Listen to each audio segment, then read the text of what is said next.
Hello बच्चों, welcome to the class number second of fundamental of mathematics.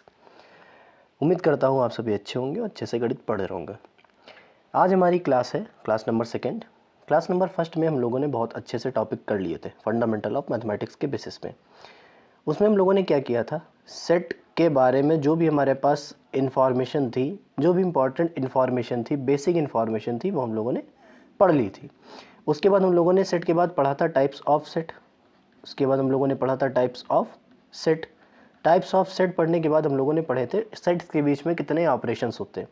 तो उसमें हम लोगों ने नाम पढ़ा था यूनियन का, इंटरसेक्शन का, डिफरेंस का, कॉम्प्लीमेंट भी नहीं आया था वहाँ पे, बट एक वहाँ पे टाइप्स ऑफ सेट में यूनिवर्सल सेट आया था, इसके रिस्पेक्ट में हम लोग कॉम्प्लीमेंट सेट निकालते हैं।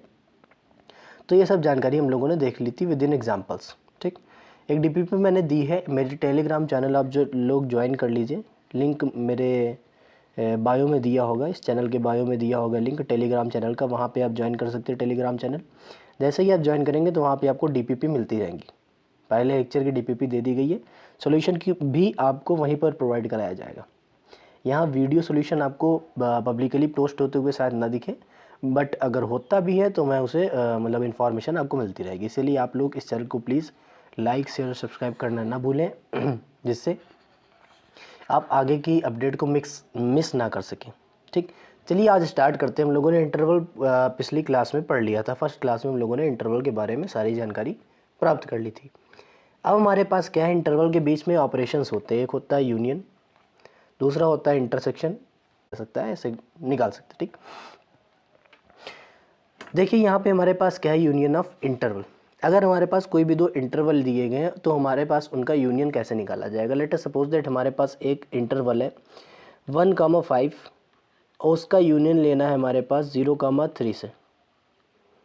आराम से समझिएगा, हमारे पास कहा गया है 1,5 हमें यूनियन लेना है किसके साथ, 0,3 के साथ। तो सबसे पहले हमें याद रखना है कि हमें जो कुछ भी काम करना है वो नंबर लाइन के बेसिस में ही करना है। इंटरवल में हमें अगर यूनियन निकालना हो तब भी नंबर लाइन के बेसिस पे निकालेंगे। इंटरवल में अगर हमें इंटरसेक्शन निकालना है तब भी नंबर लाइन के बेसिस पे निकालेंगे। इंटरवल में हमें अगर डिफरेंस निकालना है तब भी हमें नंबर लाइन के बेसिस पर ही निकालेंगे। तो नंबर लाइन प्लॉट करनी बहुत ही ज़्यादा ज़रूरी है, बहुत ही ज़्यादा ज़रूरी है। तो इसको हम ले देखेंगे, ये हमारे पास नंबर लाइन है, कॉपी कर लेता हूँ। उसके बाद हमें करना क्या है, आराम समझिए। अगर हमारे पास दो इंटरवल हैं, दो इंटरवल के बीच में कोई भी ऑपरेशन लगना है तो दो इंटरवल में कभी ना मतलब दो इंटरवल दिए हुए हैं तो एक इंटरवल में हमारे पास दो एक्सट्रीम पॉइंट्स होते हैं, तो दो इंटरवल में हमारे पास 4 एक्सट्रीम पॉइंट्स होंगे। पहले उन 4 एक्सट्रीम पॉइंट्स को नंबर लाइन में प्लॉट करना पड़ेगा। सबसे पहले जो नंबर आता है वो आता है हमारे पास 0, उसके बाद जो नंबर आता है वो आता है 1, उसके बाद आता है 3, देन आता है हमारे पास 5। उसी नंबर लाइन में इंक्रीजिंग या डिक्रीजिंग ऑर्डर में ही करेंगे, उस चीज़ का आपको याद रखना पड़ेगा। जो भी इंक्रीजिंग ऑर्डर है या डिक्रीजिंग ऑर्डर है उसी ऑर्डर में ही रखा जाएगा उसको। ठीक, अब देखें यहाँ पे हमारे पास क्या है कि ये वो बन ही नहीं पाएगा, इसमें ये चीज़ नहीं बन पाएगा यार। देखिए करते हैं। देखिए 0 से हमारे पास 3 तक एक इंटरवल है, जो 0 से हमारे पास 3 तक इंटरवल है उसको हमने ये नाम दे दिया 0 से 3। ये हमारे पास नाम है 0 से 3। कैसे दिखा रहा हूँ मैं इसको, यूँ, ये हमारे पास 0 से 3 इंटरवल। ठीक, इसको हमने रेड से डिनोट कर दिया। देन हमने ग्रीन ले लिया, ग्रीन से डिनोट करेंगे किसको, ग्रीन से डिनोट करेंगे अपने 1 से 5 को। कहाँ से कहाँ तक गया है, 1 से गया है कहाँ तक, 5 तक। कोई प्रॉब्लम यहाँ तक, हमें कहाँ से कहाँ तक ले जाना है इसको, इसको ले जाना था 1 से 5 तक। तो ये हमारे पास दो इंटरवल्स के रीज़न है। आराम से समझिए मैं क्या कहना चाहता हूँ। हमारे पास कहा गया 1 से 5 तक कोई एक इंटरवल है, दोनों तरफ क्लोज्ड लगा हुआ है। बताया था आपको, जहाँ भी जहाँ भी आपको क्लोज्ड दिख जाए वहाँ पे आपको डार्क सर्कल लगाना है। जहाँ भी आपको क्लोज्ड दिख रहा है वहाँ पे आपको डार्क सर्कल लगाना है। ठीक, और यहाँ भी क्लोज्ड है, यहाँ भी क्लोज्ड है, तो जहाँ भी क्लोज्ड वहाँ डार्क सर्कल, जहाँ क्लोज्ड वहाँ डार्क सर्कल। अब आपसे कहा गया है कि हमें निकालना क्या है, यूनियन। यूनियन का मतलब होता है, हमने कल ही आप लोगों को पिछली क्लास में बताया हुआ है कि ए यूनियन भी, मतलब कोई भी दो सेट या फिर दो इंटरवल का अगर हमारे पास यूनियन लिया गया तो इसका मतलब ऐसे एलिमेंट्स आएंगे जो या तो ए में हो या फिर वो किस में हो, बी में हो जाए, तो आते रहेंगे। तो इसका मतलब ये था कि ए यूनियन बी में सब कुछ आएगा, ए और बी वाला, लेकिन आएगा सिर्फ एक टाइम, रिपीटेशन अलाउड नहीं है। तो ए यूनियन बी की बात करेंगे तो यहाँ भी सॉरी यहाँ पे यूनियन है, यहाँ पे यूनियन है, तो ए वाले भी लिए जाएंगे, बी वाले भी लिए जाएंगे, लेकिन लिए जाएंगे सिर्फ और सिर्फ वन टाइम्स, सिर्फ और सिर्फ वन टाइम्स। एक चीज़ आपको याद रखनी, जहाँ पर भी ये दो पैरेलल लाइंस आपस में मिलती हैं, ये दो पैरेलल लाइन इस रीजन में मिल रही है नहीं, यहाँ से चालू हो रही हैं, मतलब यहाँ से चालू हो रही हैं और यहाँ पे ख़त्म हो गई हैं, तो ये इस रीजन में हमारे पास दो पैरेलल लाइन मिल रही ना, तो इसका मतलब ये वाला जो रीजन है ना, ये कॉमन रीजन है, इसको हम लोग क्या बोलेंगे, कॉमन रीजन। ये वाला जो रीजन है वो कैसा है, कॉमन रीजन। तो इस रीजन के रिस्पेक्ट में अगर हम ये देखें कि ये जो है वो दो बार आया, इस वाले में भी आया और इस वाले में भी आया, तो अगर जब भी हम इसका इंटरवल हम लोग निकालेंगे तो सीधा क्या लिखेंगे कि हमें लेना तो है ज़ीरो, भी ज़ीरो से ही लेना है ना, और जाना कहाँ तक है, 5 तक, जाना कहाँ तक है, 5 तक, क्योंकि दोनों चीज़ें लेनी ना। अब ये चीज़ क्या है, दो बार तो रिपीट नहीं होगी, बस इंटरवल में तो एक ही बार आती है ना, दो बार तो आएगी नहीं। सेट में होता तो उसको एक बार लिखते, डिस्टिंक्ट एलिमेंट रोस्टर फॉर्म में। जब इसमें है इंटरवल में, तो इंटरवल में एक ही बार तो आएगा ना, तो इसका जो यूनियन होगा वो कितना हो जाएगा, 0,5। सेम चीज़ का अगर हम इंटरसेक्शन निकालें तो 1,5 से इंटरसेक्शन निकालना हो 0,3 का, अगर इसका इंटरसेक्शन निकालें तो कैसे आएगा। इंटरसेक्शन की अगर हम बात करेंगे तो इंटरसेक्शन में सिर्फ लिया जाता है कॉमन वाला, इंटरसेक्शन में सिर्फ लिए जाएंगे तो वो कौन से लिए जाएंगे, कॉमन वाले। तो कॉमन रीजन अभी बताया कहाँ से कहाँ तक था, 1 से 3 तक, जहाँ पैरेलल लाइंस होती हैं। इसमें याद रखेंगे जब भी नंबर लाइन प्लॉट करेंगे तो उसमें जहाँ भी हमारे पास पैरेलल लाइंस मिल जाए, जहाँ भी हमारे पास क्या मिल जाए, पैरेलल लाइंस, तो वो पैरेलल लाइंस वाला जो रीज़न है वो डिनोट करेगा किसको, कॉमन सॉल्यूशन को, या कॉमन सॉल्यूशन, या फिर कॉमन सॉल्यूशन ही बात करेंगे, या फिर कॉमन इंटरसेक्शन की बात करेगा दो इंटरवल के बीच के, ठीक। तो वो कॉमन की बात करेगा।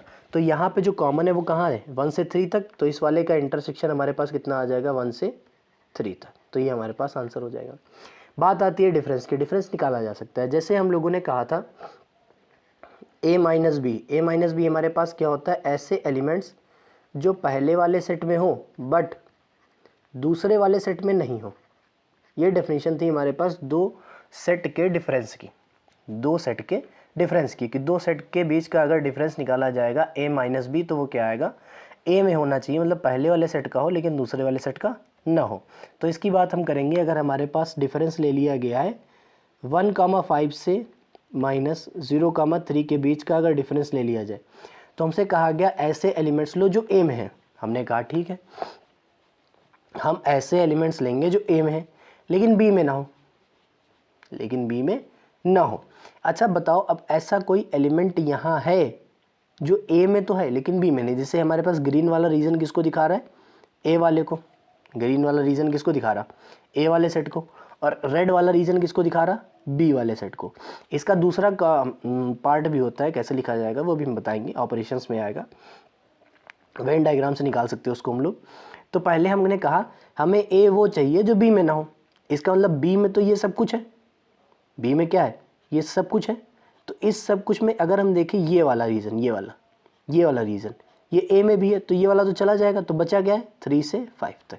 तो हमारे पास आंसर कितना आ जाएगा, 3 नहीं लेना है, 3 नहीं लेना है, 5 लेना है। ये हमारे पास आंसर हो जाएगा इस वाले अपने डिफरेंस का, जो हम लोगों ने डिफरेंस निकाला है दो इंटरवल के बीच में। दोबारा समझ लेते हैं, हमने कहा था आपसे कि पहला वाला तो लेना ही है लेकिन दूसरे वाले का कोई भी एलिमेंट नहीं लेंगे, ठीक। तो 1 से 3 तक अगर हम देखें तो 1 से 3 तक में जो 0 से 3 वाला रीजन है उसमें 1 से 3 तक सारा रीजन ए वाले के अंडर कवर हो रहा है कि नहीं, इसीलिए मैंने नंबर लाइन बनाना सिखाया है। ये नंबर लाइन बना के आप लोग बहुत अच्छी तरीके से इसको सॉल्व कर सकते हैं।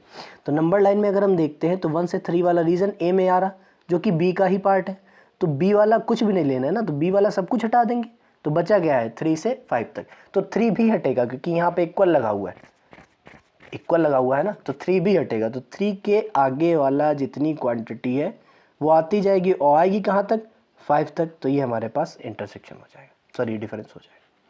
तो ये हमारे पास इंटरवल के 3 ऑपरेशंस हैं। कॉम्प्लीमेंट भी निकाल सकते हैं, तो रियल नंबर के बेसिस में कॉम्प्लीमेंट निकालते हैं, वो हमारे पास ज़्यादा मतलब अभी बेसिक में इतना रिकमेंडेड टॉपिक नहीं, वो हमारे पास इनइक्वालिटी में रिकमेंडेड टॉपिक हो जाता है, ठीक। तो हम लोगों ने यूनियन देख लिया, यूनियन अच्छी तरीके से निकाल लेंगे, उसी के बिहाफ पे हम लोगों ने इंटरसेक्शन देखा है। और उसी के बिहाफ पे हम लोगों ने क्या देखा है, डिफरेंस देख लिया।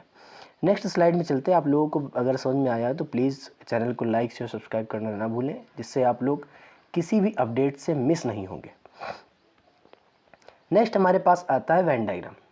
नेक्स्ट क्या आता है हमारे पास बेटे, वेन डायग्राम। पहले आप लोग ये बताइए कि आप लोगों को ये टॉपिक समझ में आया या नहीं, कि फंडामेंटल ऑफ मैथमेटिक्स में हम लोगों ने ये पढ़ा था कि सेट पढ़ा दिया है, सेट के साथ इंटरवल पूरा का पूरा हो चुका है। ठीक, अब देखते हैं हमारे पास क्या है वेन डायग्राम। ये आपको बताना है कमेंट बॉक्स में कमेंट करके। प्लीज़ आप लोग कमेंट करेंगे तो मुझे भी एक हौसला बढ़ता जाएगा अपने चैनल में ऐसे ही वीडियोस अपलोड करने का। सॉरी। वेन डायग्राम क्या होता है पहले आप समझ लेते हैं। वेन डायग्राम हमारे पास कुछ नहीं है, एक प्रकार की सिचुएशन है, एक प्रकार का रिप्रेजेंटेशन है सेट का। मैं सिर्फ लिख देता हूँ, representation of a set, representation of a set. किसी भी सेट का अगर हम रिप्रेजेंटेशन करें ऑफ ए सेट, किसी भी सेट का अगर हम रिप्रेजेंटेशन करते हैं ना, तो वो हमारे पास क्या हो जाता है, वेन डायग्राम के फॉर्म में रिप्रेजेंट करते हैं। जिसमें जो सर्कल्स होते हैं, सर्कल्स वो जनरली सेट को डिनोट करते हैं।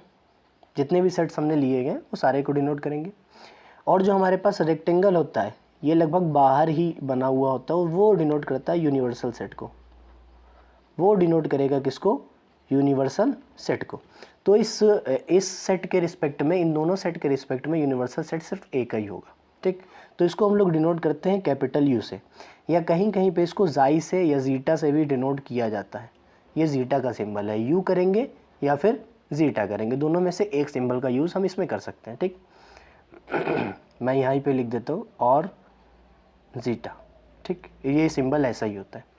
अब यूनियन ऑफ सेट का मतलब क्या होता है हमारे पास, कि ए यूनियन बी के डेफिनेशन के हिसाब से हमारे पास दो अगर सेट दिए गए, तो इन सेट के अगर यूनियन की अगर हम बात करेंगे तो इसमें ऐसे एलिमेंट्स आएंगे जो या तो ए के हों या फिर बी के हों। मतलब कहने का ये है कि दोनों सेट को उतार देंगे, दोनों में यदि कुछ कॉमन है तो उसको एक बार रखेंगे, ये मतलब होता है। तो हमारे पास अगर ये वाला सेट ए को रिप्रेजेंट कर रहा है और ये वाला सेट बी को रिप्रेजेंट कर रहा है, तो इसका मतलब क्या है कि ये जो हमारे पास पूरा रीजन होगा इसका, ये जो पूरा इसका रीजन होगा हमारे पास, ये वाला पूरा, ये ए को रिप्रेजेंट करेगा, ये वाला रीजन ए को करेगा, और ये वाला जो पूरा रीजन है वो किसको करेगा, बी को रिप्रेजेंट करेगा। ये पूरा रीजन किसको रिप्रेजेंट करेगा, बी को। और इस पूरे रीजन में जितनी वैल्यूज़ पॉसिबल हैं, इस पूरे रीजन में जितनी वैल्यूज़ पॉसिबल हैं, मैं इसे डॉटेड रीजन बना देता हूँ, डॉटेड शेडेड लाइंस के तौर पे। ये सारे जो पॉइंट्स हैं वो सारे पॉइंट्स, मतलब ये जो सारा शेडेड पार्ट है, ये शेडेड पार्ट क्या दिखाता है, ये दिखाता है हमारे पास एक रीजन जिसमें ए यूनियन बी को प्लॉट करने का मतलब सेट आएगा। ये रीजन हमारे पास होता है ए यूनियन बी का।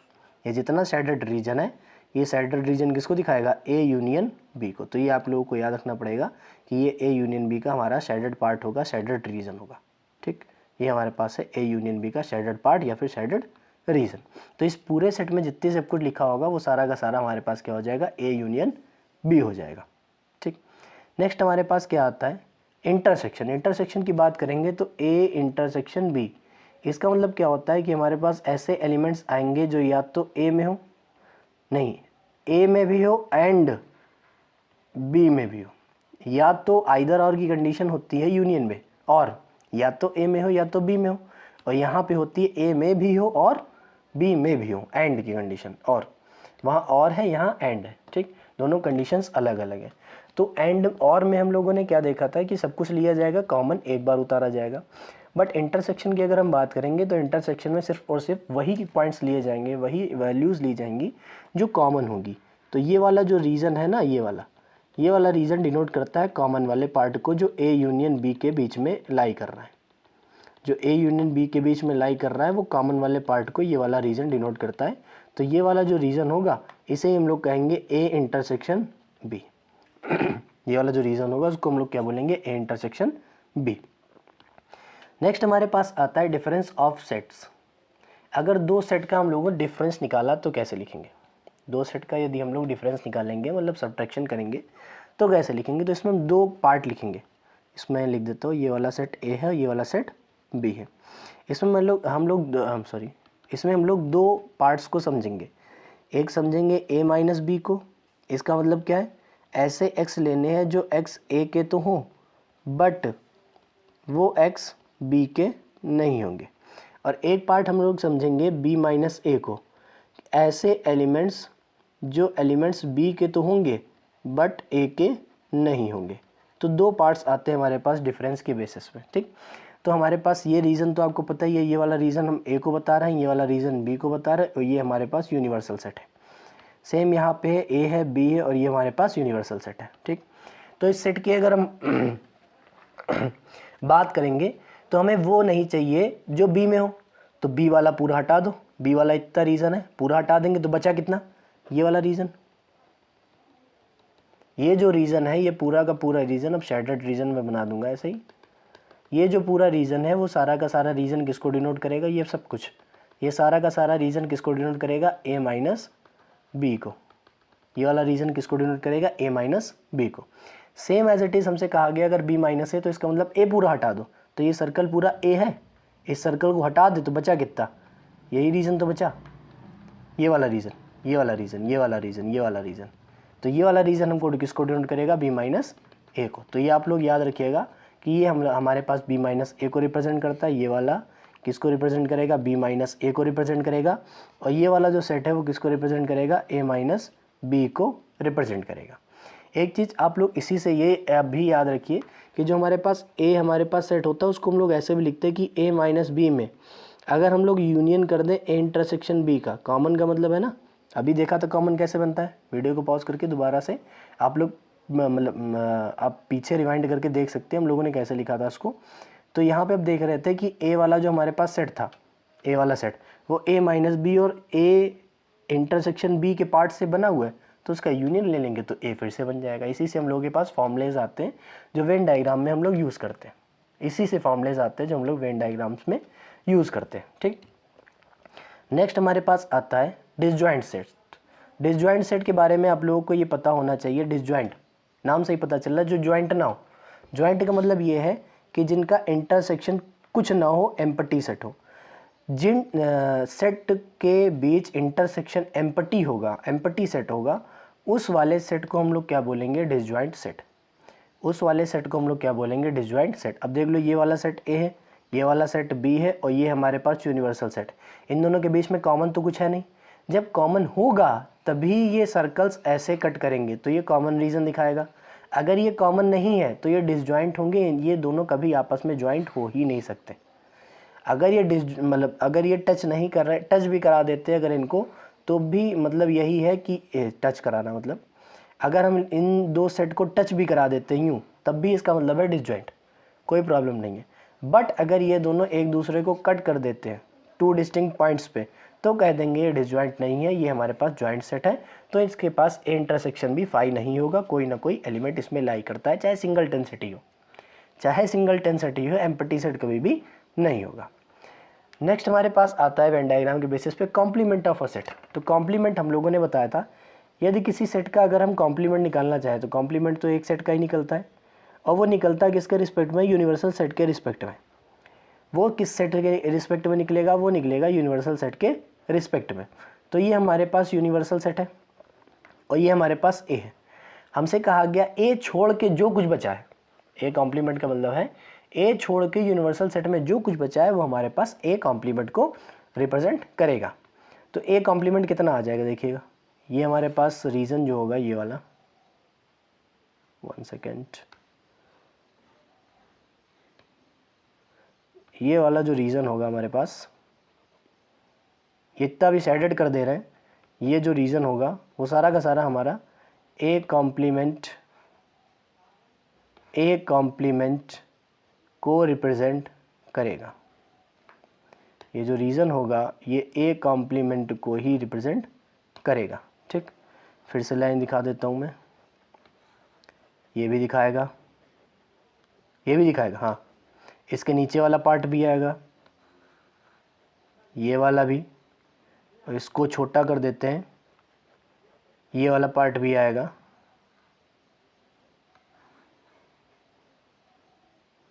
यूँ, ये वाला पार्ट भी आएगा। इसके बाद ये सारा जो नीचे वाला पार्ट है, ये वाला, बार बार करने से अच्छा मैं इसको शेड कर देता हूँ। ये वाला जो पार्ट है, ये वाला पार्ट हमें दिखाता है किसको,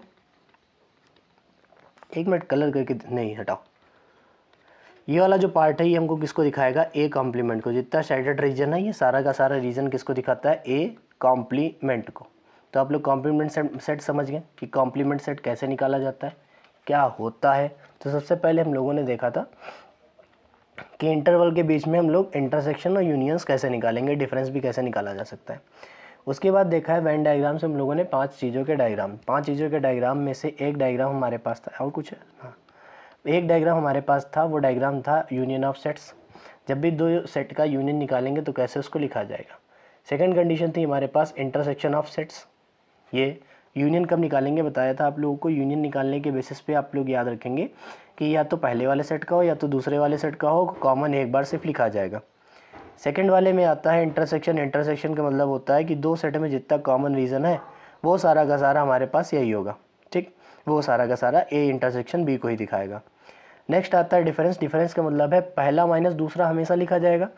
तो उस सेट में वही एलिमेंट्स होंगे जो पहले वाले के हैं बट दूसरे वाले के नहीं है, तो उसके रिस्पेक्ट में हम लोगों ने ए माइनस बी के भी बारे में जानकारी प्राप्त करी और बी माइनस ए के बारे में जानकारी प्राप्त करी। उसके बाद ये बताया हमने कि यहाँ पे जो ये हमारे पास रिलेशन लिखा है ये बहुत ही ज़्यादा इंपॉर्टेंट है, इसको आप लोग याद रखिए।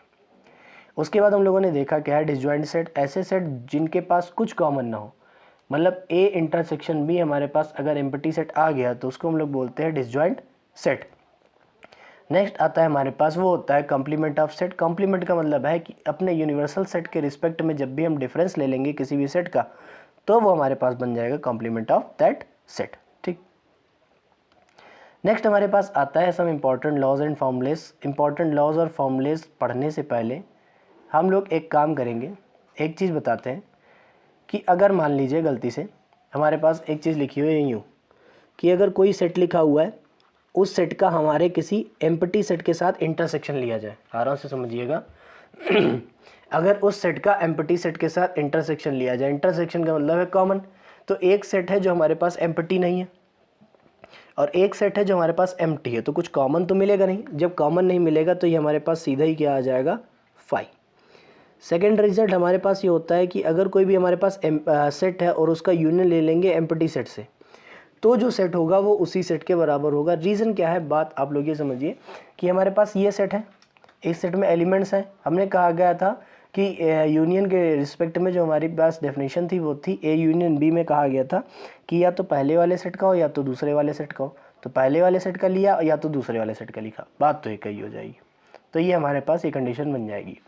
तीसरी कंडीशन ये बनती है हमारे पास कि अगर हम कभी भी ए का यूनियन ले लेते हैं यूनिवर्सल सेट के रिस्पेक्ट में, इसको हम यू यूनिवर्सल सेट बोलना है यू को, यूनिवर्सल सेट के रिस्पेक्ट में अगर हम कभी भी यूनियन लेंगे तो हमारे पास वो जो चीज़ बराबर होगी वो यूनिवर्सल सेट के ही बराबर हो जाएगी। फोर्थ कंडीशन ये होती है अगर किसी सेट का इंटरसेक्शन ले लेंगे हम लोग यूनिवर्सल सेट के रिस्पेक्ट में, तो वो जो कंडीशन होगी वो सिर्फ और सिर्फ ए के ही बराबर आएगी। ये चीज़ आप लोग वेन डायग्राम से भी देख सकते हैं, बहुत ही अच्छे तरीके से मैंने बताया है आपको। सबसेट के बारे में भी जानकारी आपको दे दी है।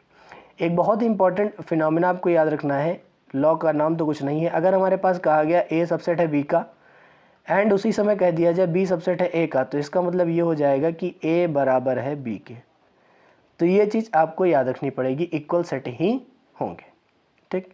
तो ये चीज़ आपको याद रखनी पड़ेगी। ये कुछ हमारे पास यूज़फुल फॉर्मूलेज हैं, फॉर्मूलेज ना कह के इसे मैं रिज़ल्ट कहूँगा, यूज़फुल रिज़ल्ट है, जिन रिज़ल्ट का यूज़ ज़्यादा तो नहीं बट बेसिक में कभी कभी गलती से हो जाता है, ठीक। तो ये चीज़ आप लोग याद रखेंगे। नेक्स्ट हमारे पास आता है कि ये जो हमारे पास लिखा हुआ है फॉर्मूलेस, फॉर्मूलेस क्या क्या आते हैं, ये लॉज क्या क्या है, लॉज क्या क्या है। सबसे पहला लॉ होता है कम्यूटेटिव लॉ। कम्यूटेटिव लॉ का मतलब तो पता है ना, सबसे पहला लॉ क्या आता है हमारे पास, कम्यूटेटिव लॉ। सबसे पहला लॉ क्या है, अगर आपको कोई नॉइस समझ में आ रही तो प्लीज़ इग्नोर कीजिएगा, थोड़ा कंस्ट्रक्शन चल रहा है मेरे बगल वाले घर में, तो थोड़ी सी नॉइस आ सकती है, मैं उसे इग्नोर करने का प्रयास करूँगा, बट प्लीज़ आप भी ट्राई करिए थोड़ा बहुत। बगल वाले घर में थोड़ी सा कंस्ट्रक्शन का वर्क चल रहा है तो वहाँ से थोड़ी सी नॉइस आ सकती है, तो प्लीज़ वहाँ से आप लोग प्लीज़ थोड़ा कंप्रोमाइज़ करिए, क्योंकि वहाँ से कंस्ट्रक्शन का काम बंद नहीं हो पा रहा है, चल ही रहा है, तो थोड़ा सा प्लीज़ कंप्रोमाइज़ कीजिएगा आप लोग। पहला लॉ हमारे पास आता है कम्यूटेटिव लॉ। पहले लॉ का नाम हमारे पास क्या है? Commutative law. इस कम्यूटेटिव लॉ के बारे में अगर मैं जानकारी दूं आपसे, कम्यूटेटिव लॉ क्या कहता है कि दो सेट है, उनके बीच में अगर कोई ऑपरेशंस लगे हुए हैं, बात याद रखिएगा, अगर दो कोई सेट है उनके बीच में अगर कोई ऑपरेशन लगा हुआ है तो उन ऑपरेशन के ऑर्डर से कोई मतलब नहीं है, ऑर्डर चाहे जो कुछ हो, उन दोनों का रिजल्ट हमेशा सेम होगा एज इट इज़। जैसे ए यूनियन बी लिया जाए या फिर बी यूनियन ए लिया जाए, they give always same value. Second condition है ए इंटरसेक्शन बी लिया जाए या फिर बी इंटरसेक्शन ए लिया जाए, they give always same value, but it is not applicable in the difference of the set. वो कभी भी डिफरेंस में एप्लीकेबल नहीं होगा। हम ये नहीं कह सकते it is not implies that A minus B is same as the B minus A, हम ये नहीं कहेंगे, क्योंकि ये हो भी सकता है नहीं भी हो सकता, ये डिपेंड करेगा नेचर ऑफ द सेट पे। ये चीज़ हमेशा रिप्रेजेंट करेगी नेचर ऑफ द सेट पे। जैसा सेट का नेचर होगा वैसा ही उसका वर्क होगा। अगर नेचर उसका नहीं होगा, मतलब नेचर का मतलब है वहाँ पे जैसे एलिमेंट्स लिए जाएंगे और जैसा उसका इंटरसेक्शन आ रहा है, क्योंकि ए माइनस बी में सारा रूल किसका होता है? इंटरसेक्शन का होता है। ठीक। सेकंड हमारे पास लॉ आता है जिस लॉ का नाम है एसोसिएटिव लॉ। सेकंड लॉ का नाम है एसोसिएटिव लॉ। एसोसिएटिव लॉ क्या कहता है? एसोसिएटिव लॉ में हम लोगों ने देखा था कि यहाँ पे तीन सेट का हमारे पास क्या होता है? ऑपरेशंस होते हैं। तीन सेट के बीच में हमारे पास क्या लगते हैं? ऑपरेशंस। तो तीन सेट के बीच में ऑपरेशन लगेंगे, वो ऑपरेशन एक लगेगा, डिस्ट्रीब्यूटिव लॉ नहीं लगाना है, ऑपरेशन एक लगेगा। जैसे मैंने कहा है कि ए यूनियन बी और उसके साथ फिर से यूनियन सी, ये लिखा हो या फिर ये लिखा हो कि A union B union C, तो ये आपस में क्या होंगे? बराबर होंगे। सेम एज इट इज़ अगर हम यहाँ पे ले लेते हैं इंटरसेक्शन की A intersection B intersection C और A intersection B intersection C, ये भी आपस में क्या होंगे? बराबर ही होंगे, इनमें कोई भी डिफरेंस नहीं होता है। नेक्स्ट एग्जांपल की तरफ, नेक्स्ट रूल की तरफ चलते हैं। नेक्स्ट जो हमारे पास लॉ उसको बोलते हैं हम लोग डिस्ट्रीब्यूटिव लॉ। कौन सा लॉ है बेटे? हमारे लॉ का नाम है, उस लॉ का नाम है डिस्ट्रीब्यूटिव लॉ। ये डिस्ट्रीब्यूटिव लॉ होता क्या है प्लीज़ समझेंगे। यहाँ पे अगर हमारे पास लिखा हुआ है ए यूनियन, आराम से समझिएगा इसको, बी इंटरसेक्शन सी, बहुत ही बेहतरीन लॉ है, इस लॉ का आप लोग यूज़ बहुत करेंगे, तो इसलिए आप लोग बहुत ही आराम से समझिए। अगर हमारे पास लिखा है A union B intersection C, तो इसको हम लोग लिखते हैं A union B intersection A union C, तो ये हमारे पास मतलब डिस्ट्रीब्यूटिव प्रॉपर्टी हो जाती है। सेकेंड डिस्ट्रीब्यूटिव प्रॉपर्टी ये होती है कि अगर हमारे पास लिखा है A intersection B union C, तो इसको हम लोग लिखते हैं A intersection B union A intersection C. वही चीज प्रॉपर्टी है, बट इंटरसेक्शन को यूनियन से रिप्लेस करा गया, तो एक ये प्रॉपर्टी आ जाती है। लास्ट लॉ जो हमारे पास सबसे मेन इंपॉर्टेंट लॉ होता है उसको बोलते हैं D Morgan's law. Last law जो है उसको बोलते हैं D Morgan's law. D Morgan's law क्या बोलता है? ये कॉम्प्लीमेंट सेट के बारे में जानकारी देता है। कहता है अगर हमारे पास लिखा हुआ है ए यूनियन बी का whole complement, A union B का अगर हमारे पास क्या लिखा हुआ है? होल कॉम्प्लीमेंट, तो उस कॉम्प्लीमेंट के बारे में बात करेंगे तो वो हमारे पास आता है A complement intersection B complement. ये आपको लॉ बहुत ही ज़्यादा याद रखने की ज़रूरत है। इस लॉ के हिसाब से अगर हम लोग देखेंगे तो यहाँ पे जो यूनियन लिखा हुआ है, उस यूनियन के बाद अगर कॉम्प्लीमेंट लगाया गया तो यहाँ पे पर्टिकुलर सेट्स के कॉम्प्लीमेंट का हमारे पास इंटरसेक्शन देखा जाएगा। तो ये हमारे पास रूल हो जाते हैं अपने डी मॉर्गन्स लॉ के बेसिस पे। सेम डी मॉर्गन्स लॉ के बेसिस पे एक और रूल होता है जो इंटरसेक्शन की जगह हम लोग यूनियन की जगह हम लोग इंटरसेक्शन भी लेते हैं, और नहीं एंड यहाँ पे लिख सकता हूँ मैं and. The second one is A intersection B का अगर हमारे पास कॉम्प्लीमेंट लिया गया तो वो आ जाएगा A complement union B complement. तो ये हमारे पास दो ऐसे लॉ हैं जो हमारे पास डी मॉर्गन्स लॉ के नाम से जाने जाते हैं। तो इस डी मॉर्गन्स लॉ का यूज़ भी आप लोग कर सकते हैं। काम आपका ये है कि ये जो आपके पास ये जो दिए गए हैं ना, तीन सेट का, दो सेट का, और जो भी हमारे पास ये चीज़ दी हुई है, इनका आप लोगों को क्या बनाना है? वेन डायग्राम बना के प्रैक्टिस करनी है। वेन डायग्राम बना के आप लोग अगर प्रैक्टिस करेंगे तो आप लोगों को ज़्यादा समझ में आएगा, वो ज़्यादा आपको बेनिफिशियल होगा। वेन डायग्राम बहुत ही इंपॉर्टेंट है, उससे क्वेश्चंस भी आते हैं, कई सारे क्वेश्चंस आते हैं, वो भी मैं बता नहीं रहा हूँ। उन क्वेश्चंस के बारे में जानकारी करेंगे अपने थ्योरी नंबर थ्योरी के बाद। नंबर थ्योरी हो जाती है, उसके बाद सेकंड फंडामेंटल आएगा। 3 स्लॉट्स में करा था, मैंने बताया था आपको जब हम लोगों ने पहली क्लास करी थी, पहली क्लास आप लोग देख लीजिए। 3 स्लॉट्स उसमें बने थे। सेट वाला का हम लोगों ने कंप्लीट लगभग कर लिया है, ख़त्म हो गया, लेकिन फॉर्मूले भी बताने बाकी हैं। फॉर्मूले बता देंगे, उसके बाद हम लोग क्वेश्चन प्रैक्टिस करेंगे अपने अगले सेशन में, ठीक। तो फॉर्मूला सबसे पहला आता है कि जब हम लोगों ने पहला ये पढ़ा था वेन डायग्राम पढ़ा था, उसमें पढ़ा था A union B. A union B के बारे में अगर मैं बताऊं, उसमें बता सकते हैं, अगर हम पूछें आपसे कि ए यूनियन बी में बताओ कितने नंबर ऑफ एलिमेंट्स हैं, किसे बताओ ए यूनियन बी में बताओ कितने नंबर ऑफ एलिमेंट्स हैं, तो इसके बारे में जानकारी आप लोग बता पाएंगे इस फॉर्मूले से। ये फॉर्मूले अभी फिर से हो सकता है आएंगे, जब हम लोग सेट वाला, हो सकता है नहीं, मतलब सेट वाला काम करेंगे तो फिर से फॉर्मूलेज आएंगे, उसमें हम लोग बहुत ही अच्छे तरीके से करेंगे। अभी ये वो जो फंडामेंटल वाला है उसको काम फिर सिर्फ करना है, सिर्फ फंडामेंटल के लिए हम लोग कर रहे हैं, नहीं तो ये जो फॉर्मूलेज हैं ये दोबारा ही आएंगे। N of A plus n of B minus का n of A intersection B. Even मैं ये कहना चाहता हूँ कि आप लोग ये फॉर्मूलेज डिराइव कर सकते, खुद बना सकते, कोई प्रॉब्लम नहीं है इसमें, बहुत ही छोटे छोटे फॉर्मूलेज हैं, अभी आप लोग याद रखेंगे फंडामेंटल के बेसिस पे। सेकेंड हमारे पास फॉर्मूला आता है, उसको हम लोग लिखते हैं कि number of A union B is equal to, ये तब आएगा जब हमारे पास ए और बी हमारे पास कैसे होंगे, डिसजॉइंट सेट। तो यहाँ पे लिख देता हूँ when A and B are disjoint set. जब ये हमारे पास डिसजॉइंट सेट होंगे तब इस वाले फॉर्मूले का हम ये लोग यूज़ करेंगे। क्यों? जब डिसजॉइंट सेट होंगे तो इसका मतलब ये है कि हमारे पास ए इंटरसेक्शन बी कितना होगा, अभी भी मैंने बताया कितना होगा, 5। तो जब भी ए इंटरसेक्शन भी हमारे पास 5 हो जाता है तो उसमें नंबर ऑफ एलिमेंट कितने हो जाएंगे, 0। जब नंबर ऑफ एलिमेंट 0 हो जाएंगे तो पहले वाले सेट आप लोग देख रहे हैं, मतलब पहला वाला फॉर्मूला देख रहे हैं, उसमें जैसे ही हम लोग 0 पुट करेंगे तो ये फॉर्मूला हमारे पास आ जाएगा। कोई नया फॉर्मूला नहीं है, फॉर्मूला उसी से डेराइव हुआ है। और ये सारे फॉर्मूलेज आप लोग डेराइव कर सकते हैं अपने आप से ही, वेन डायग्राम को ही देख के, किसी चीज़ को नहीं देखनी, सिर्फ और सिर्फ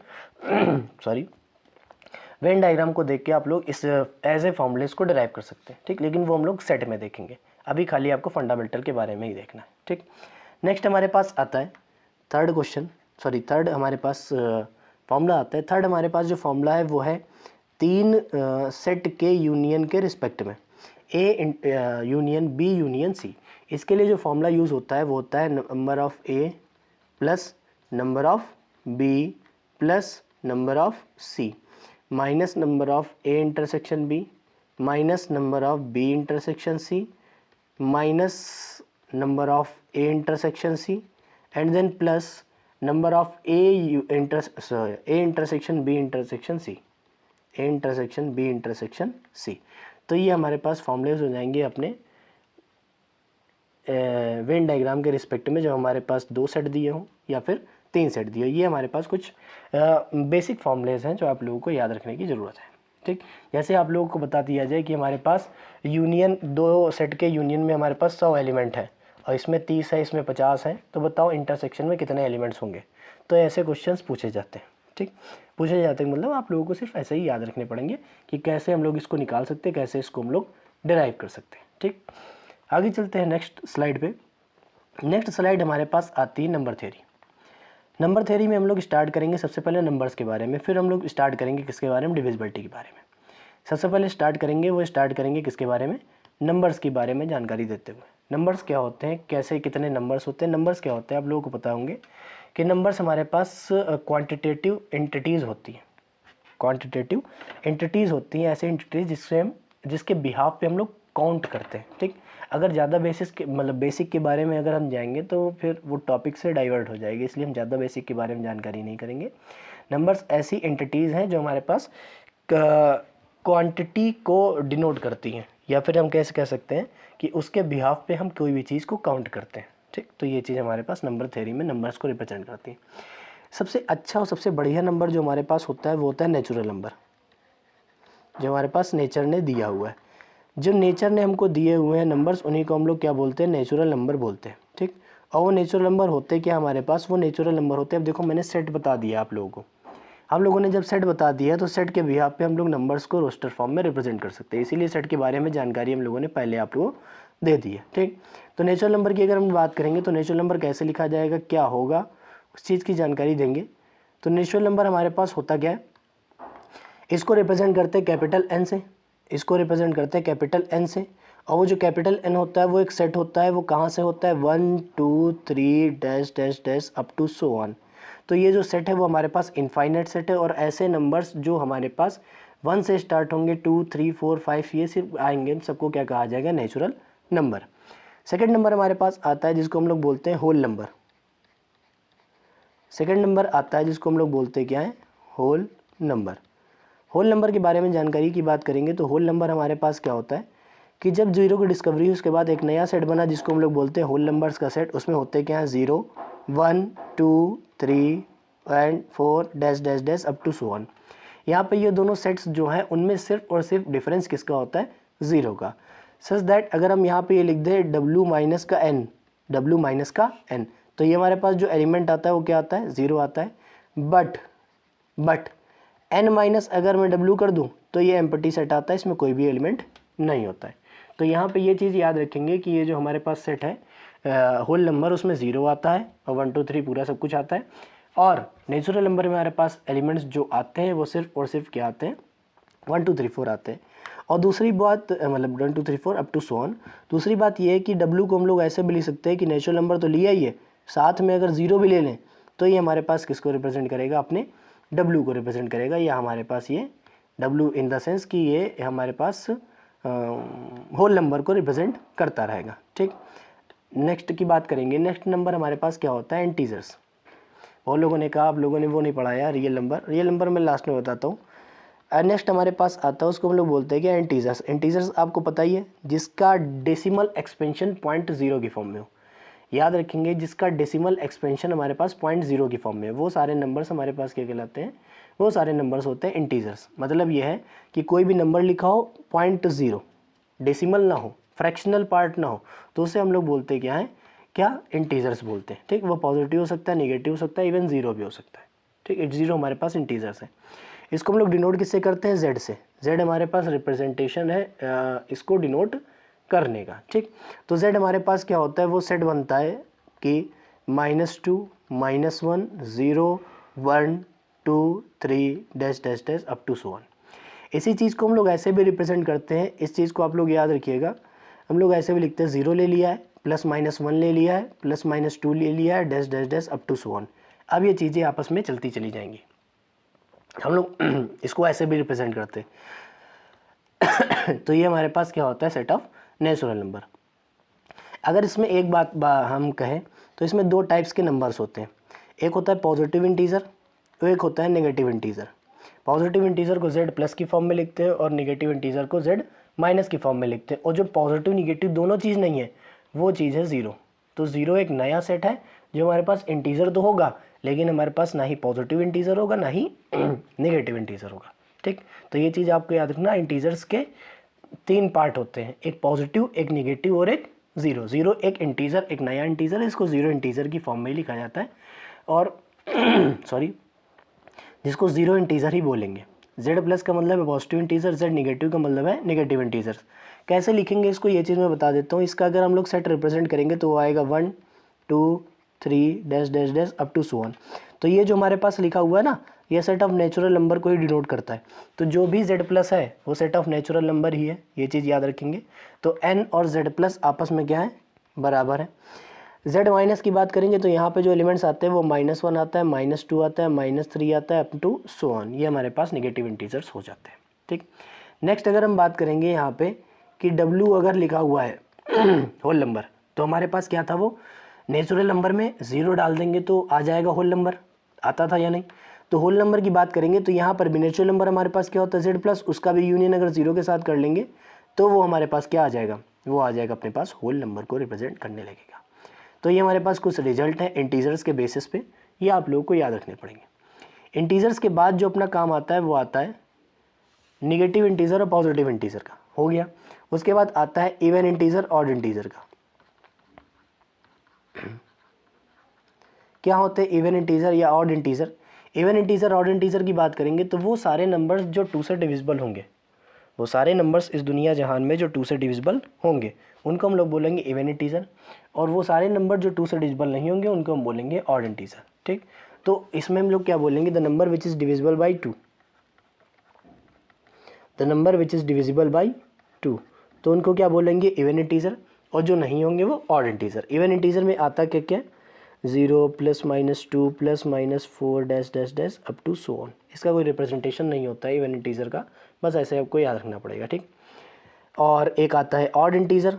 ऑड इंटीजर का मतलब है those integer which is not divisible by 2। ऐसे इंटीजर जो 2 से डिविजिबल नहीं होते उनको हम लोग बोलेंगे odd integer. Not divisible by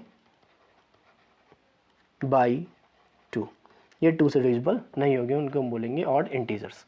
तो 2 से डिविजिबल कौन कौन से नहीं होते हैं? Plus minus 1 plus minus 3 plus minus 5 dash dash dash up to so on. तो ये हमारे पास सेट ऑफ इवन इंटीजर आ जाएगा और सेट ऑफ ऑड इंटीजर को रिप्रेजेंट करने लगेगा। इसी में हम लोग याद रखेंगे इंटीजर्स के 2 पार्ट तो हैं ही, इसी में हम लोगों के पास रूल होते हैं। रूल क्या होता है? रूल नंबर फर्स्ट होता है कि अगर हम लोगों ने 2 ऑड नंबर्स को ऐड किया, रूल नंबर फर्स्ट हमारे पास क्या है?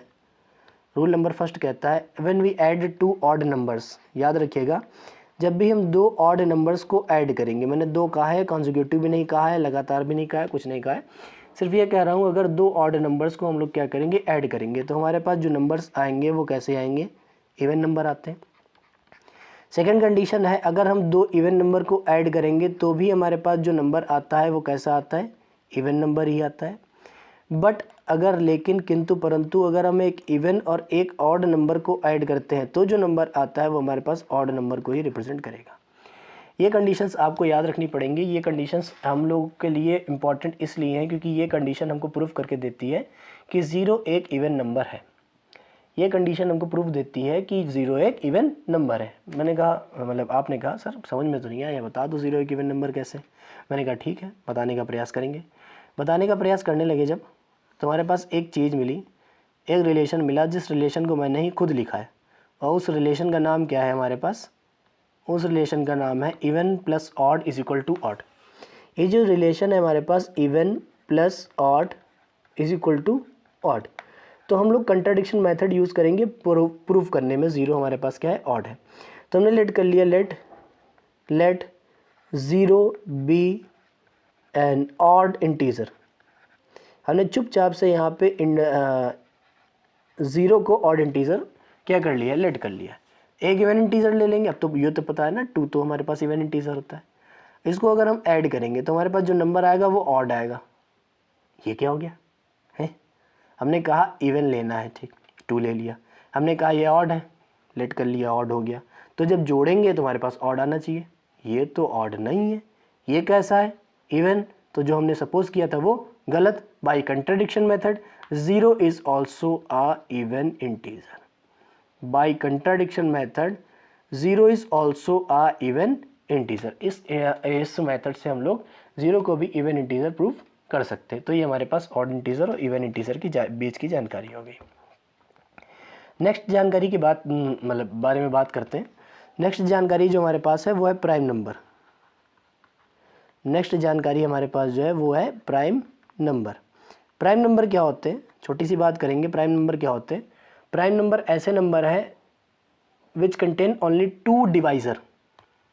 Those numbers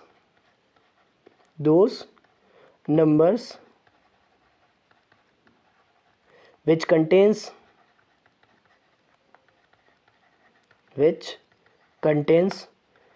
only 2 divisors। अगर कोई भी नंबर हमारे पास 2 ही डिवाइजर्स को कंटेन करता है तो वो नंबर कैसा हो जाएगा? प्राइम नंबर, या प्राइम इंटीजर भी कभी कभी उसको बोला जाता है। तो घबराना नहीं, प्राइम नंबर और प्राइम इंटीजर बात एक ही है, क्योंकि जो नंबर्स इसमें आते हैं वो सारे इंटीजर्स ही होते हैं, ठीक। तो प्राइम नंबर या प्राइम इंटीजर्स ऐसे नंबर हैं जो हमारे पास सिर्फ और सिर्फ 2 डिवाइजर्स को ही कंटेन करते हैं। ऐसे नंबर या इंटीजर्स को हम लोग क्या बोलते हैं? प्राइम नंबर या प्राइम इंटीजर। 2 डिवाइजर में जो होगा वो होगा या तो 1, ये भी याद रखना है, 1 एंड द नंबर इटसेल्फ। एक तो 1 होगा और दूसरा वो नंबर खुद होगा, उसके अलावा कोई इसका हमारे पास डिवाइज़र हो ही नहीं सकता, मतलब जिससे वो खुद डिविजिबल हो जाएगा, ठीक। तो उसके लिए एग्जांपल्स हमारे पास आते हैं, वो एग्जांपल्स हैं, देखिए वो सेट आएगा 2 आएगा, 3 आएगा, 5 आएगा, 7 आएगा, 11 आएगा, 13 आएगा, dash dash dash up to 1। अब बताओ 2 किससे डिविजिबल है? बहुत सारे नंबर्स आते हैं। nth प्राइम नंबर की कोई भी हमारे पास सीरीज रामानुजन ने निकाल के दी थी, और कोई सीरीज नहीं है जिससे हम लोग कोई भी nth प्राइम नंबर को निकाल सकते हैं। ठीक, हमारे पास 2 हमारे पास अगर डिविजिबल होगा तो किससे होगा, आप लोग खुद बता सकते हैं। 2 हमारे पास किससे डिविजिबल होगा, या तो 1 से होगा या तो खुद 2 से होगा, उसके अलावा तो कुछ से नहीं होगा, मतलब किसी से नहीं होगा। 3 की बात करेंगे तो 3 किससे डिविजिबल होगा, या तो 1 से होगा या तो 3 से होगा। 5 किससे डिविजिबल होगा, या तो 1 से होगा या तो खुद से होगा, और किससे तो डिविजिबल हो नहीं सकता है। ठीक, ऐसे ही नेक्स्ट हमारे पास एक नंबर आता है जिसको हम लोग बोलते हैं कंपोजिट नंबर, जिसको हम लोग क्या बोलते हैं, कंपोजिट नंबर। बहुत ही बेहतरीन नंबर है वो। ऐसे नंबर्स याद रखिएगा, कंपोजिट नंबर का मतलब है, जैसे यहाँ पे प्राइम नंबर का मतलब है ओनली 2 फैक्टर्स या 2 डिवाइजर्स। यहाँ क्या होता है, मोर देन 2 डिवाइजर्स। यहाँ पे क्या होगा, मोर देन 2 डिवाइजर्स। अगर हमारे पास किसी भी नंबर के पास मोर देन 2 डिवाइजर्स या फिर डिवाइजर्स के नाम पर फैक्टर भी यहाँ पे होगा, तो डिवाइजर्स या फिर फैक्टर अगर हमारे पास आ जाते हैं तो सीधा सीधा हम ये कह सकते हैं कि हमारे पास जो नंबर्स होंगे वो कैसे होंगे, कंपोजिट होंगे। तो ये याद रखिएगा, जो हमारे पास पॉजिटिव इंटीजर का सेट होता है, मतलब नेचुरल नंबर को हम 3 पार्ट में डिवाइड करेंगे। पहला होता है क्या, पहले मैं बता देता हूँ कि नेचुरल नंबर को 3 पार्ट में कैसे डिवाइड करेंगे। तो नेचुरल नंबर है तो उसको हम लोग 3 पार्ट में डिवाइड करते हैं। पहला होता है 1, दूसरा होता है प्राइम, और तीसरा होता है कंपोजिट। तो ये हमारे पास स्ट्रक्चर है अपने नेचुरल नंबर के रिस्पेक्ट में, कि नेचुरल नंबर हमारे पास 3 पार्ट में ब्रेक होता है। पहला होता है 1 में, 1 ना ही प्राइम है ना ही कंपोजिट है, क्योंकि उसके पास एक ही फैक्टर है 1, उसके अलावा तो कोई नहीं है। इसमें जो हमारे पास कंडीशन आती है प्राइम नंबर की, उसमें 2 फैक्टर होने चाहिए, केवल ओनली 2 फैक्टर, या फिर एग्जैक्टली 2 फैक्टर कह सकते हो अंग्रेजी में। 1 फैक्टर का कोई भी फिनोमेना यहाँ पे नहीं, वो सिर्फ एक ही नंबर डिनोट करता है, वो है 1। ठीक, और हमारे पास कंपोजिट नंबर का मतलब है मोर देन 2 फैक्टर। दोनों ही क्राइटेरिया में कभी भी 1 लाई नहीं करेगा, दोनों ही क्राइटेरिया में 1 लाई नहीं करेगा, इसीलिए हम लोग इसको अलग रखते हैं, जिसको हम लोग इंटीजर अलग ही रखेंगे नेचुरल नंबर के फॉर्म में ही। 1 इंटीजर, जैसे 0 इंटीजर को अलग रखा था, वैसे 1 को भी हम लोग अलग ही रखेंगे। तो कंपोजिट नंबर के फॉर्म में हमारे पास आ जाएगा 4 आएगा, 6 आएगा और 8 आ जाएगा। ऐसे नंबर्स हमारे पास आते जाएंगे तो हमारे पास क्या हो जाएगा, अपने कंपोजिट नंबर का सेट बनता जाएगा। इसको हम लोग बोलते हैं स्मॉलेस्ट कंपोजिट नंबर। याद रखना, स्मॉलेस्ट कंपोजिट नंबर। और एक चीज़ और हमने बताई नहीं है, मतलब बताई नहीं है, 2, ये होता है only and unique even prime number. ये एक ऐसा यूनिक प्राइम नंबर है जो इवन भी है। तो इसके अलावा कोई भी हमारे पास प्राइम नंबर ऐसा नहीं मिलता है जो हमारे पास इवन भी हो, सारे ही हमारे पास ऑड होते हैं। ये सिर्फ एक ऐसा हमारे पास नंबर है जो कि इवन भी है और प्राइम भी है। ठीक, नेक्स्ट चलते हैं अपने नंबर की तरफ। नेक्स्ट नंबर हमारे पास क्या कहता है, ये कौन सा सेट है, अच्छा नाम नंबर तो लिखा ही नहीं है। इस सेट का नाम है रेशनल नंबर। इस सेट का नाम हमारे पास क्या बेटे, रेशनल नंबर। क्या होता है रेशनल नंबर, इसके बारे में अगर मैं जानकारी दूं तो रेशनल नंबर एक ऐसा नंबर है जो न्यूमरेटर अपॉन डिनोमिनेटर की फॉर्म में लिखा जा सकता है। ऐसे नंबर्स को हम लोग क्या बोलते हैं, रेशनल नंबर्स बोलते हैं। ऐसे नंबर्स जो न्यूमरेटर अपॉन डिनोमिनेटर की फॉर्म में लिखे जा सकते हैं उनको हम लोग रेशनल नंबर बोलते हैं। दैट कैन बी रिप्रेजेंटेड की जगह हम लोगों ने लिख दिया written in the form of p by Q, but q does not equal to 0। ये तो खैर फॉर्मल डेफिनेशन है, सभी को आती होगी, आप लोग पढ़ चुके हैं। जो मेन डेफिनेशन उसमें याद रखेंगे, इनका जो डेसिमल एक्सपेंशन होता है वो या तो रिकरिंग होगा, याद रखिएगा, इनका जो डेसिमल एक्सपेंशन होता है या तो रिकरिंग होगा या फिर इनका डेसिमल एक्सपेंशन क्या होगा, टर्मिनेटिंग होगा। दोनों में से किसी न किसी के बारे में जानकारी ये देते होंगे। या तो ये रिकरिंग होंगे, रिकरिंग का मतलब है किसी न किसी चीज़ की हमारे पास रिपीटेशन देते होंगे, या फिर ये टर्मिनेटिंग होंगे। टर्मिनेटिंग का मतलब है कि डेसिमल के कुछ डिजिट बाद इसका जो डेसिमल एक्सपेंशन है या डिवीज़न है जो भी हो रहा है वो रुक जाएगा। जैसे एग्जाम्पल के लिए टर्मिनेटिंग का मतलब मैं ये बता देता हूँ। एग्जाम्पल के लिए आपसे पास लिखा हो 0.125, ऐसे अगर कोई नंबर मतलब एक्सेप्ट्रा लिखा हुआ कॉमा, ऐसा कोई नंबर आ जाता है डेसिमल की 3 डिजिट तक डिवाइड गया, डेसिमल की 4 डिजिट तक डिवाइड गया, तो ऐसे नंबर्स हमारे पास ही होंगे। रिकरिंग का मतलब है पैटर्न मिले। ऐसे नंबर्स हमारे पास क्या होते हैं, पैटर्न 1 1 1 1 1 1 1, पैटर्न जब मिल रहा है तो रिकरिंग होंगे। सेम इसी के अपोजिट हमारे पास जो नंबर आता है, जो इसको हम लोग बोलते हैं इर्रेशनल नंबर। जो ये प्रॉपर्टी सेटिस्फाई नहीं कराते ना, वो ये कराते हैं। अपोजिट है सर। इसमें हम कहेंगे can not be written in the form of P by Q. जब भी पी बाई क्यू की फॉर्म में अगर हम रिप्रेजेंट ना कर पाएँ तो हम कह देंगे सीधा कि वो हमारे पास इरेशनल नंबर है, रेशनल नहीं है। अब नहीं कर पा रहा तो इसका मतलब क्या है, नॉट रिकरिंग, रिकर भी ना करे। Second thing not terminating, terminate भी ना करे, टर्मिनेटिंग भी ना हो और रिकरिंग भी ना हो। दोनों चीज़ अगर नहीं करेगा तो हम सीधा कह देंगे वो हमारे पास नंबर कैसा है, इरेशनल नंबर को ही रिप्रेजेंट करता है। तो इरेशनल नंबर क्या होते हैं, रैशनल नंबर क्या होते हैं? रैशनल नंबर ऐसे नंबर्स होते हैं जो हमारे पास बताएंगे कि ऐसे नंबर जो पी बाई क्यू की फॉर्म में रिप्रेजेंट किए जा सके, मतलब फ्रैक्शंस की फॉर्म में। दूसरी बात ये है कि अगर वो रिपीटिंग है या फिर मतलब रिकरिंग है या फिर टर्मिनेटिंग है तो वो क्या हो जाएंगे, रेशनल नंबर। इरेशनल नंबर की बात करेंगे तो हमारे पास नॉन रिकरिंग हो, नॉन टर्मिनेटिंग हो, तो वो नंबर्स कैसे होंगे, इरेशनल नंबर को ही रिप्रेजेंट करेगा। ठीक है। इसमें एग्जांपल्स क्या आ जाएंगे, मतलब square root of prime number, cube root of prime number, nth root of prime numbers, ये जो भी होंगे ये हमारे पास एग्जांपल्स हो जाएंगे। √2, √3 ऐसे जो भी एग्जांपल्स है वो हमारे पास इरेशनल नंबर के बारे में होंगे। अगर आप लोग यहाँ पे बेसिक पढ़ रहे हैं, फंडामेंटल पढ़ रहे हैं, तो आप लोग 10th पास करके आए, तो जिसमें 10th में रियल नंबर एक चैप्टर था जिसमें इरेशनल नंबर के बारे में पूरी जानकारी बहुत ही ब्रीफ में दी हुई है, उसी के बारे में यहाँ पे जानकारी प्राप्त करी गई। लास्ट नंबर के बारे में बात करेंगे हम लोग, जो है को प्राइम नंबर, जो कि हमारे पास यूज़फुल में रहेगा। और ये सारे ही नंबर किस में आते हैं, रियल नंबर में। तो रियल नंबर बहुत ही वर्ड सेट है, रियल लाइन में जो भी नंबर्स डिफाइन होंगे वो हमारे पास रियल नंबर को ही डिफाइन करेंगे। को प्राइम नंबर्स क्या होते हैं, ऐसे नंबर्स जिनके बीच का अगर HCF 1 हो जाता है तो वो नंबर्स कैसे होते हैं, को प्राइम नंबर। ब्रैकेट हमारे पास HCF को डिनोट करता है, तो याद रखिएगा। या फिर इसी को मैं ऐसे लिख देता हूँ कि HCF अगर हमारे पास दो नंबर्स के बीच में कितना हो जाता है, 1, तो वो जो हमारे पास नंबर्स होंगे वो कैसे होंगे, को प्राइम नंबर। सह अभाज्य संख्या, हिंदी मीडियम का कोई काम नहीं है, मतलब मैं बता देता हूँ। को प्राइम नंबर ऐसे नंबर्स हैं जिनके बीच का HCF कितना हो जाएगा, 1। तो HCF अगर 1 है तो सीधा ही कह देंगे ये नंबर्स कैसे हैं, को प्राइम नंबर को ही रिप्रेजेंट करते हैं। तो ये को प्राइम नंबर को रिप्रेजेंट करते हैं। ठीक है, कोई प्रॉब्लम तो नहीं है। दूसरी बात हमारे पास ये है कि हम लोगों ने बहुत ही अच्छी तरीके से इस चीज़ के बारे में जानकारी प्राप्त कर ली है। ठीक, तो हम लोग क्या करेंगे, एक काम करेंगे, ये क्वेश्चन छोटा सा करेंगे। इसमें करना क्या है, ये हमारे पास एक एक्सप्रेशन लिखा हुआ है जिसमें हमारे पास ये लिखा हुआ है 0.12 बार, 2 पर सिर्फ लगा हुआ है हमारे पास बार।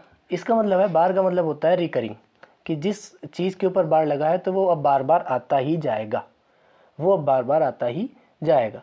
इसको हम बार बार रिपीट करते ही जाएंगे। इसकी चीज़ की बात करेंगे, अगर इसे हमें पी बाई क्यू की फॉर्म में चेंज करना है तो 9th क्लास में आप लोगों ने पढ़ाया हुआ है कि पी बाई क्यू की फॉर्म में चेंज कैसे करेंगे। सबसे पहले इसको लेट कर लेंगे। लेट एक्स बराबर कितना हमारे पास दिया हुआ है, 1, 2 पे बार, तो इसको हम लोग ऐसे रिप्रेजेंट कर सकते हैं 0.1222 dash dash dash up to so on. इसको हम लोग करेंगे क्या, पहले 10 से मल्टीप्लाई करो तो कितना आ जाएगा, 1.222 डैश डैश डैश 10x है यार। उसके बाद फिर से 10 से मल्टीप्लाई कराओ सॉरी, तो इसको हम लोग लिख सकते हैं 12.2222। इसको हमने इक्वेशन नंबर मानी है सेकंड, इसको हमने इक्वेशन नंबर मानी है फर्स्ट। तो हम लोग करते क्या है, सेकंड को फर्स्ट से माइनस करा देते हैं। तो 100x माइनस का 10x is equal to 12.22 dash dash dash minus 1.222 dash dash dash. इसको जब हम दोनों को माइनस करेंगे ना तो ये 2222 वाला पार्ट जो है डेसिमल के बाद वाला, ये 222 वाला पार्ट ये खत्म हो जाएगा। 1 से माइनस करेंगे क्या आ जाएगा, 11। ये आएगा 90x is equal to 11, x की वैल्यू आ जाएगी 11/90। तो इस प्रकार से ऐसे हम लोग रिकरिंग सिस्टम को नॉन रिकरिंग को हम लोग नहीं रिप्रेजेंट कर सकते पी बाई क्यू की फॉर्म में, रिकरिंग सिस्टम को हम लोग पी बाई क्यू की फॉर्म में रिप्रेजेंट कर सकते हैं और इसी प्रकार से रिप्रेजेंट ही करेंगे। तो अगर आप लोगों को ये वीडियो अच्छा लगा हो, फिर से रिवाइज़ करा देता हूँ मैं।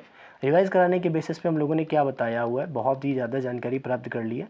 सबसे पहले इंटरवल के बेसिस पे हम लोगों ने तीनों ऑपरेशंस देख लिए। वेन डायग्राम देखना, यूनियन का, इंटरसेक्शन का, माइनस का, डिसजॉइंट सेट देख लिए हैं, कॉम्प्लीमेंट देख लिया है, ऑपरेशंस कुछ देख लिए है, ये फिनोमिने आपके फॉर्मलेस देख लिए हैं, ये फॉर्मलेस देखें, याद रखने इसके बहुत ज़रूरी है। नेचुरल नंबर, सारे नंबर्स के बारे में सारी इन्फॉर्मेशन प्राप्त कर ली। उसके बाद एक क्वेश्चंस भी कर लिया है जो रेशनल नंबर के बिहाफ पे हम लोग के लिए बहुत इंपॉर्टेंट था। अगर आप लोगों को ये वीडियो अच्छी लगी तो प्लीज़ दोस्तों के साथ शेयर करते रहिए और बताते रहिए कि आपको फ्री ऑफ कॉस्ट कंटेंट मिलता रहेगा। अगर आप लोगों को यहाँ पे डीपीपी प्राप्त करनी है तो डीपीपी मैं अपने टेलीग्राम चैनल पे ही अपलोड करूँगा, वहीं पे जाके आप डीपीपी प्राप्त कर सकते हैं। अगर किसी भी क्वेश्चन में दिक्कत होती है तो आप बताएंगे, मैं उसका वीडियो सोल्यूशन या फिर रिटन फॉर्म में ही सोल्यूशन प्रोवाइड कर दूँगा। तो मिलते हैं अगली क्लास में, तब तक के लिए गुड बाय।